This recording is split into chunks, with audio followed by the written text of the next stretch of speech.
ఓం సాయిరామ్. సమర్థ సద్గురు సాయినాథ్ మహారాజ్కి జై. సాయి భక్తులందరికీ నమస్కారం అండి. సాయిబాబా దయవల్ల ప్రతి ఒక్కళ్ళు సంతోషంగా ఆనందంగా ఉండాలని మనస్ఫూర్తిగా కోరుకుంటూ వీడియో చేస్తున్న బాబా సందేశం ఏంటంటే, ఎవరి గురించి ఎక్కువ ఆలోచించకు, మనశ్శాంతిని దూరం చేస్తుంది. ఏమి జరిగినా దేవుడి నిర్ణయమని భావించు, అప్పుడు ప్రశాంతంగా ఉంటావు.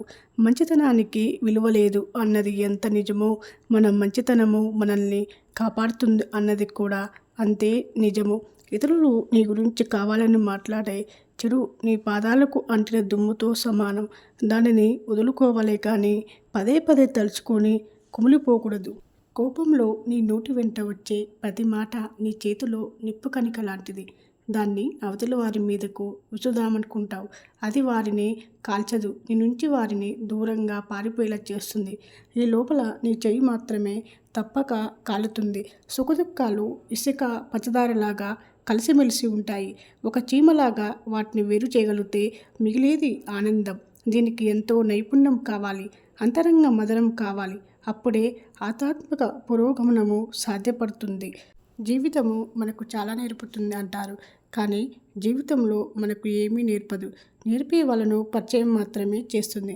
మన జీవితంలోనికి వచ్చిన వాళ్ళు మనకు ప్రేమ, స్నేహము, బాధ, కోపము అన్నీ నేర్పుతారు, కానీ ఒక్కటి మాత్రం మర్చిపోతారు. ఏంటో తెలుసా? వాళ్ళు మనల్ని వదిలివెళ్ళినప్పుడు వాళ్ళని ఎలా మర్చిపోవాలో చెప్పడము. వెనక్కి తిరిగి చూడకు. నిన్ను కాదనుకున్న కాలం కోసం, నిన్ను వద్దనుకున్న మనసుల కోసమయ్యే ఎదురు చూడకు. బంధానికి బానిస కాకు. నువ్వు ఎదురు చూసే ప్రతి ప్రేమ ఎదురు చూడటంలోనే మిగిలిపోతుంది. మనిషిని చంపుకోవడం కన్నా మనసును చంపుకోవడము మంచిదేమో.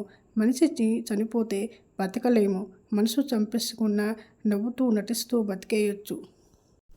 వదిలేస్తే జారిపోయే వాటిని పట్టుకోవడం కన్నా పట్టుకుంటే మనతో ఉండిపోయే వాటితో నిలిచిపోవడము ఉత్తమము. అది జీవితమైన బంధమైన ఎన్నో కష్టాలు, ఎన్నో కన్నీళ్ళు, మరెన్నో కలతలు. నువ్వు పెట్టే ఈ జీవిత పరీక్షలు గెలిపించినా ఓడించినా చింతించను. నిన్ను కోరుకునేది ఒక్కటే, వాటిని తట్టుకునే శక్తిని, మనోధైర్యాన్ని ప్రసాదించు. ఓ నా దైవమా అని ప్రార్థించు. నీ కర్మలను అనుభవించడం కోసం నీ దేహము లభించిందో వాటిని అనుభవించే తీరాలి. వాటిని వదిలేయడము అనేది వ్యక్తి యొక్క ఇష్టాల మీద ఏమాత్రం ఆధారపడి ఉండదు. మానవత్వము ఒక సముద్రం లాంటిది. సముద్రంలో కొన్ని నీటి బిందువులు మురికిగా ఉన్నంత మాత్రాన సముద్రమంతా మురికిగా ఉందనుకోవటం తప్పు. అందుచేత మానవత్వంపై ఎప్పుడూ నమ్మకము వదులుకోవద్దు. తృప్తికరము జీవితం గడపాలంటే జీవన సత్యాన్ని అవగాహన చేసుకోవాలి. గంగానదిలో జలము ఎంత ఉన్నా నీ దోసిల్ని గ్రహించినదే నీది. కుండలో కూడా ఎంత ఉన్నా నీ కడుపు నింపింది మాత్రమే నీది. నీకు భూమి మీద ఎంత ఉన్నా నీవు నిలిచిన స్థలము మాత్రమే నీది. లభించిన దాన్ని ఆనందంగా అనుభవిస్తూనే అవేవీ శాశ్వతం కాదు అనే భావనంతో బ్రతుకు. గెలిచిన వారి వద్ద ఉండే ఆయుధాలు చిరునవ్వు, మౌనం మాత్రమే. చిరునవ్వుతో ఎలాంటి సమస్యనైనా పరిష్కరించుకోవచ్చు.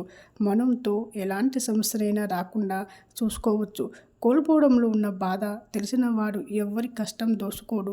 ఇవ్వడంలో ఉన్న ఆనందము ఎరిగిన వాడు ఉన్నది దాచుకోడు. దోచుకోలేని ధనము, మంచితనము, దాచలేని సంపద, ఆనందము. వయసైపోయి మంచాన పడిన తర్వాత గాల్లోనికి చూస్తూ బతుకుతా కళ్ళ ముందు కదులుతున్న వేళ, అబ్బా నాకు నచ్చినట్లు ఒక్క రోజైనా బతికి ఉంటే బాగుండునేమో అనే రోజు కాకుండా బతకాలి. గుర్తున్నవన్నీ జ్ఞాపకాలు కాదు, ఎంత ప్రయత్నించినా మర్చిపోలేనిదే జ్ఞాపకాలు. గుర్తు తెచ్చుకుందామని ప్రయత్నించిన గుర్తురానివే గతాలు. మానవ సంబంధాలన్నీ పైపైనే. లోతుగా చూస్తే మనిషి ఒంటరివాడు. చుట్టూ ఎంతమంది ఉన్నా, ఆత్మీయత పేరుతో ఎంత దగ్గరకు తీసుకున్నా ఒంటరివాడే. ఈ లోకంలోకి ఒంటరిగా వచ్చి మనిషి ఒంటరిగానే వెళ్ళిపోతారు. ఎవరైతే ఎల్లప్పుడూ అన్నీ ఆశిస్తూ అన్నీ తనకే కావాలని అనుకుంటారో చివరికి వారి జీవితంలో ఎవ్వరూ తోడు లేకుండా మానవ సంచారం లేని ఒక రహదారి మాదిరి మిగిలిపోతారు. జీవితంలో నిజాయితీగా ఉండు. కర్మ ఎలా అయితే నువ్వు చేసిన పనులకు నీకు ప్రతిఫలాన్ని ఇస్తుందో, నీ నిజాయితీ కూడా నీకు తగిన ప్రతిఫలాన్ని చూపుతుంది. మనకున్న చిన్న జీవితంలో మనల్ని ఇష్టపడేవారు, అభిమానించేవారు, ప్రేమించేవారు దొరకడం కష్టం. ఈ విశాల విశ్వంలో మనమెంత కేవలము ఏనువంత అందిన అభిమానాన్ని చులకనగాను, నిర్లక్ష్యంగాను చూస్తే తర్వాత జీవితకాలము ఎతుక్కోవలసి వారిని జ్ఞాపకాలతో తప్ప మరెక్కడా ఎతుక్కోలేము, వెనక్కి తెచ్చుకోలేము. ఓం సాయిరామ్.